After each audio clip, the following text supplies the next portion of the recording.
ఆ రోజు బయటకు వచ్చి తెలుగుదేశం పార్టీ గెలవాలా, తెలుగుదేశం పార్టీ గెలుపుతోనే రాష్ట్ర అభివృద్ధి సాధ్యం, చంద్రబాబు నాయుడు గారు సీఎం అయితేనే మళ్ళీ రాష్ట్రం మళ్ళీ సుపరిపాలన వస్తుందనని దృఢ సంకల్పంతో నమ్మి నేను ఆ రోజు నాతో పాటు చాలా మంది ఎన్ఆర్ఐ టీడీపీ సభ్యులు ముందుకు వచ్చినారు.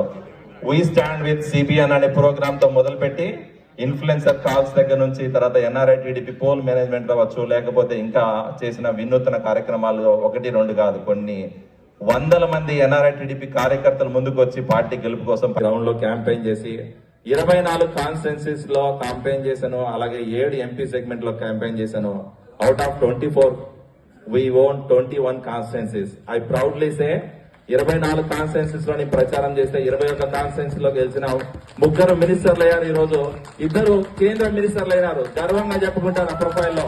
నేను ఫస్ట్ టైం తెలుగుదేశం పార్టీ ప్రచారం చేశాను. 5 వారాలు నా పిల్లలను వదిలి ఇండియాకి పోయాను. నా పర్సనల్ పనులను వదులుకొని, నా జీతం వదులుకొని అన్ని రోజులు ఇండియాకి వెళ్ళి ప్రచన చేస్తే ఈ రోజు నాకు దేవుడు చంద్రబాబు నాయుడు గారిని సీఎం చేయడానికి నేను చేసిన శ్రమ ఫలించిందని గర్వంగా చెప్పుకుంటా ఈ రోజు. సో నాతో పాటు ఎన్నో సాక్రిఫైస్ చేసింది. ముందుగా ఇక్కడ నాకు చెప్పాల్సింది ఏంటంటే నా ఫ్యామిలీలో నా భార్య నాకు చెప్పాలి. ఎందుకంటే ఆమె చేయకపోతే నేను చేయలేను ఈ రోజు. ఎందుకంటే 5 వారాలు ఇక్కడ పిల్లల్ని చూసుకుంటుంది, తను జాబ్ చేసుకుంటూ, తను ఎంబీఏ చేసుకుంటూ అన్ని చేస్తూ కూడా స్టిల్ సేమ్ మేనేజ్. సో 5 వారాలు నాకు టైం ఇచ్చిన థ్యాంక్స్ కర్ణశ్రీ.